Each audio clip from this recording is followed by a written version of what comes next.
Break के बाद हमारे खास कार्यक्रम में आपका बहुत बहुत स्वागत है। तो हम बात कर रहे हैं कि आखिर गवार की क्या अब आने वाले समय में चाल रहने वाली है, क्या वो रिटर्न देगी। इस पर जानकारी के लिए और ज्यादा बातचीत के लिए हमारे साथ तमाम गेस्ट स्टूडियो में मौजूद है। फिलहाल मैं गणेश प्रजापति का रुख करना चाहूंगी। गणेश जी, मैं आपसे सवाल करना चाहती हूँ कि राजस्थान के बारानी किसानों की अर्थव्यवस्था का आधार गवार ही है, लेकिन इसका एमएसपी नहीं है।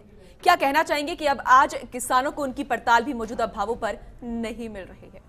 नहीं, जहाँ तक गवार की बात है तो गवार बरानी क्षेत्र के अंदर जो किसान है, जहाँ पे सरकार की तरफ से किसी तरह का एग्रीकल्चर के ऊपर एक्सपेंसेस नहीं हो रहा, इंफ्रास्ट्रक्चर के ऊपर। जैसे मान लीजिए नहरी क्षेत्र में बात करते हैं, वहाँ पे नहरों का खर्चा है, या कुएं क्षेत्र में बात करें कुओं का बिजली का खर्चा है। लेकिन बरानी क्षेत्र के अंदर सरकार का कोई डायरेक्ट कोई ऐसा इन्वेस्टमेंट है नहीं। लेकिन उस एरिया के अंदर भी आपको गवार एक अच्छा रिटर्न दे रहा है, एक एम्प्लॉयमेंट की अपॉर्चुनिटी दे रहा है। वेस्टर्न राजस्थान जहाँ पे किसी तरह की कोई इंडस्ट्री सर्वाइव नहीं कर पा रही, वहाँ एक इंटरनेशनल लेवल की आपके पास में इंडस्ट्री ग्वार ने खड़ी करके दे रखी है। इससे ज़्यादा, इसके बावजूद भी क्या है कि सरकार का जो इन्वेस्टमेंट है ग्वार के R&D के ऊपर, वो कुछ भी नहीं है आज के दिन।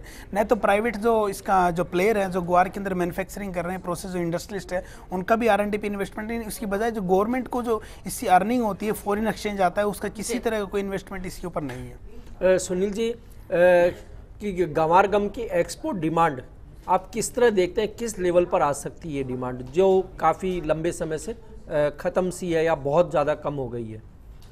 फिलहाल देखा जाए तो सर कोई नई डिमांड निकल के ऐसा कोई सिनारियो नज़र नहीं आ रहा है। अभी तो जो सस्टेन करके चल रहे हैं, अभी डिमांड आपने देखा कि पिछले मंथ का भी जो था वो 25% कम एक्सपोर्ट हुआ है।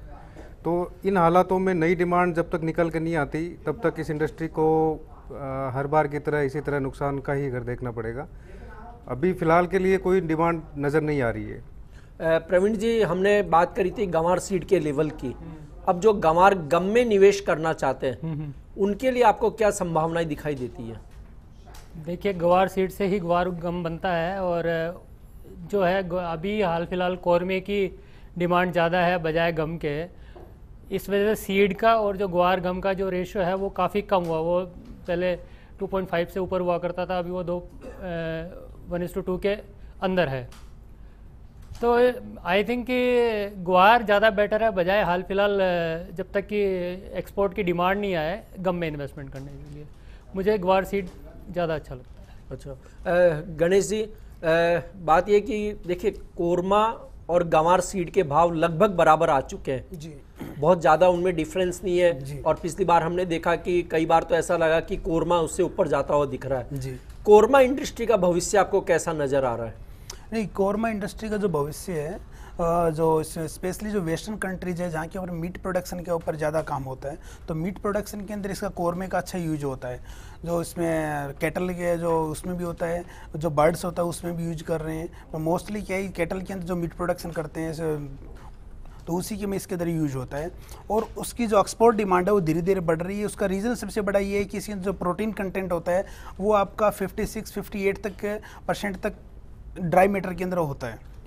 और वो उसी के कंपटीशन में अगर आप दूसरी कमोडिटी देखो तो सोया प्रोटीन होती है। सोया प्रोटीन के अंदर आपका जो प्रोटीन कंटेंट होता है वो आपको 41 या 40% से ज़्यादा नहीं होता।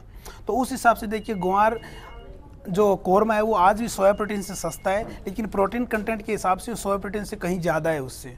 तो जो फॉरेन के जो उसके बायर हैं उस ग्वार कोरमा को आज एक्सेप्ट कर रहे हैं, उसको इंट्रोड्यूस किया है, उसकी डिमांड भी बढ़ रही है। आज वो जैसे आप बता रहे हैं कि जो ग्वार कोरमा के भाव है वो ग्वार सीड के आप बराबर आ चुके हैं। हमारे साथ इस दौरान Balaji agri trade private limited Shri Ganganagar से प्रदीप अग्रवाल कनेक्ट हैं।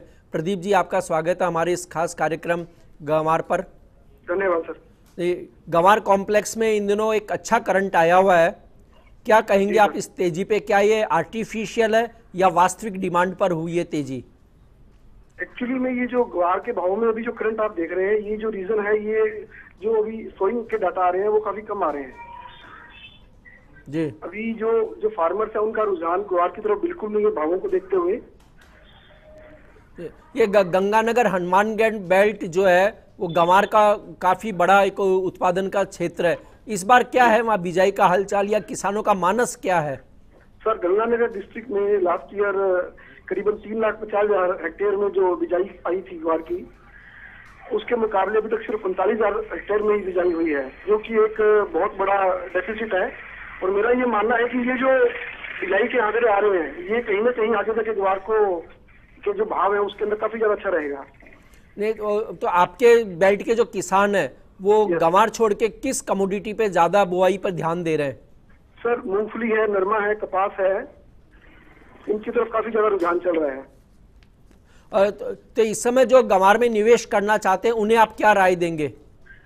सर फंडामेंटल मेरे हिसाब से अभी इतनी मतलब तेजी का माहौल नहीं है, लेकिन अगर अपने मानसून को देखा जाए, क्योंकि गंगानगर डिस्ट्रिक्ट में जो बारिश की स्थिति है वो बिल्कुल अभी तक नगण्य रही है, और उसको देखते हुए मुझे ऐसा लग रहा है कि अभी ग्वार के अंदर बिकवाली नहीं करनी चाहिए। 3800 के भाव अभी निकट भविष्य में बन सकते हैं। सुनील जी, आपसे एक अहम सवाल यहाँ पर कि ये ब्लैक गोल्ड में क्या वाकई ये येलो गोल्ड की तरह काम करेगा या ब्लैक गोल्ड वापस पर्दे के पीछे चला जाएगा?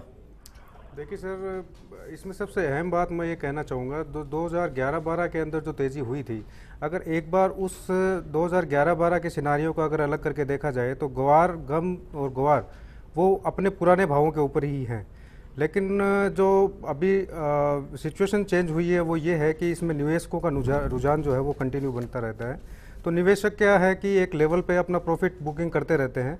तो इस तरह जैसे अभी प्रदीप जी ने बताया कि किसानों का अभी रुझान कम है बुआई के अंदर, लेकिन वो सभी एरिया में लागू नहीं होती वो बात। कुछ एरिया ऐसे भी है जहाँ पे जैसे पुखराज जी ने बताया कोई विकल्प नहीं है ग्वार के अलावा, तो वो ग्वार के ऊपर ही कंसंट्रेट कर रहा है। तो ऑल ओवर अगर देखेंगे तो अभी इसे जल्दबाजी रहेगा कि कहना कि भी बिजाई कम होगी। ये आंकड़े अभी 1-1.5 महीना और लगेगा, 1-1.5 महीने बाद में ही क्लियर हो पाएंगे कि कितने एरिया में बिजाई हुई है। तो फिलहाल इसमें कोई भी पोजीशन बनाने की मेरी तरफ से तो कोई सलाह नहीं है। शुरू में एक बार प्रवीण जी, आपके हिसाब से ब्लैक गोल्ड येलो गोल्ड होगा या नहीं होगा? देखिए, ब्लैक गोल्ड केवल 2011-12 की तेज़ी की वजह से इसे ब्लैक गोल्ड का नाम दिया गया है। अगर उसको जैसा इन्होंने बताया है कि अभी इसको अगर बाहर निकाल दें तो वहीं पे है, इसकी जो डिमांड है, जो सप्लाई है, उसमें ज़रूर उतार चढ़ाव रहा है। अगर 2011 में जो तेज़ी आई सट्टेबाजी की प्रवृत्ति की वजह से उसको हटा दे तो ब्लैक गोल्ड हमेशा ब्लैक गोल्ड ही रहेगा, इसमें कोई संशय नहीं है। बहुत ही अहम कमोडिटी है, हिंदुस्तान की बहुत बड़ी कमोडिटी है, बहुत बड़ा इसमें रोल है, हिस्सेदारी है। लगभग 70% प्रोडक्शन जो है इंडिया में होता है, तो ब्लैक गोल्ड ऑब्वियसली हम इसे कह सकते हैं। चलिए, उम्मीद करते हैं कि ब्लैक गोल्ड जो है जल्द से येलो गोल्ड में बदल जाए, और क्योंकि जो मांग कुछ साल पहले की जा रही थी वैसी मांग यहाँ पर इन दिनों भी देखने को मिले, भविष्य में भी ऐसी संभावनाएं आए, क्योंकि जिस तरीके से उम्मीद की जा रही है, लेकिन पूरी उम्मीद जो है मानसून पर भी टिकी है। फिलहाल इस खास कार्यक्रम में इतना ही। आप सभी जो स्टूडियो में पधारे हैं आपका बहुत बहुत शुक्रिया। चलिए, खबरों का सिलसिला लगातार जारी है, आप देखते रहिए फर्स्ट इंडिया। नमस्कार।